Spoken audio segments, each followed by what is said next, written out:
کہتے ہیں کہ کل جمعیت علماء اسلام نے ختم نبوت کے لیے اجتماع کرنا ہے، اللہ کامیاب فرمائے۔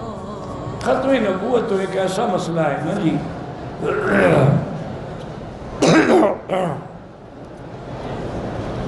کہ علامہ انور شاہ کشمیری رحمت اللہ علیہ فرماتے تھے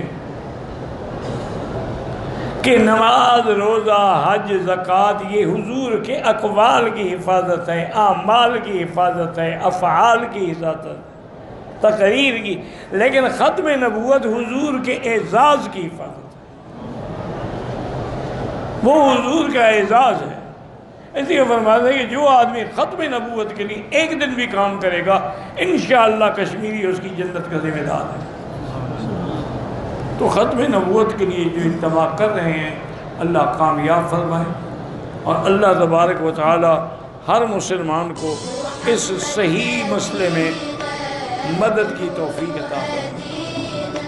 من مکہ حبیبی نور سطع المدینہ